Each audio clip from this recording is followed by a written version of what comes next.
अनन्य दिव्यता और समृद्ध इतिहास मुख साक्षी माँ समलेश्वरी मंदिर।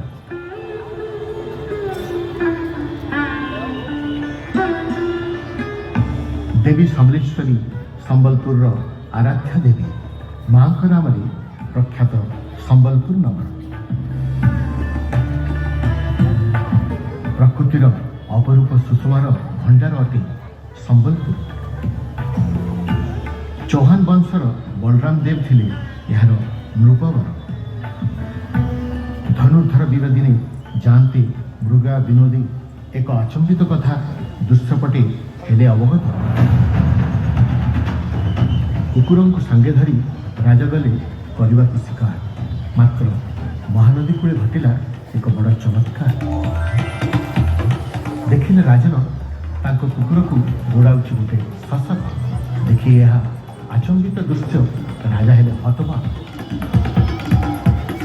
महानदी बाम तटे थिला एक सिमिड़ीजे वृक्ष। वृक्ष मूले अकस्मात शशक हेले अंतर्ध्यान। देखी चिंतामग्न राजा शिविर को कले प्रस्थान। निद्रा काले देखी राजा एक अद्भुत स्वप्न। उजागर होई राजा बसिले। तुरंत देवी समलेश्वरी सपने कहले नदी बक्षे रही अच्छी गुमदरह रहुछि मुई एबे ताहारी मध्य। सिमिड़ी वृक्ष मूले मते करज स्थापन एथिपाई मंदिर निर्माण कर हे राजन। स्वप्नादेश दे देवी अंतर्ध्यान हे। निद्रा तेजी देवी को जे भाड़िले राजन। सिमिड़ी वृक्ष मूले राजा देवी समलेश्वरी करले स्थापन। शताब्दी शताब्दी धरी देवी होइछंती सेठरे आसीन। स्वप्नादेश अनुरूप राजा आरंभिले मंदिर निर्माण। मात्र समस्त उद्यम तांक होइला जे पंड।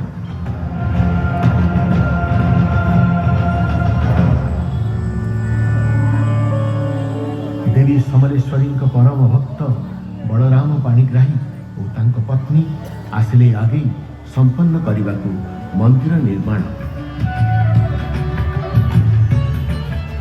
मूर्ति तोर दिव्यता और समृद्धिर प्राणवंत रूप। बराह चिन्हित मुख भारी अनुपम।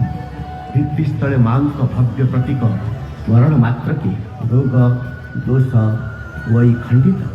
तुम्हें नहीं ना कहार रूप। प्राचीन काल मन मध्य रही अछ मात। हे देवी समलेश्वरी अटल शांति प्रदायिनी। प्रतिध्वनित हुए तो रहस्य पृथ्वी गर्भर। प्रतिवर्ष 3 पर्व हुई पालित। पुरपल्ली हर्षोल्लासी हुए विगणित। हस्ते धरी पुष्पांजलि सर्वपुरवासी माँ पर्वरे माती हुई थांती खुशी।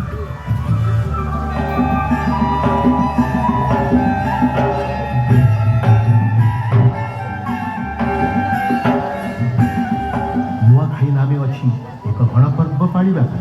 ए उत्सव एकत्रित होई थांती सर्व। करी नवान्न अर्पण देवी समलेश्वरी ठारे आशीर्वाद लोड़ी थांती। समृद्धि हेउ अंचल।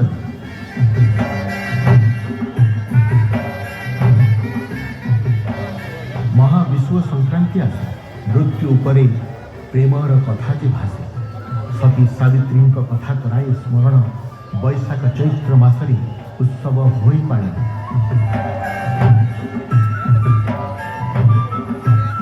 शारदीय दुर्गा पूजा होई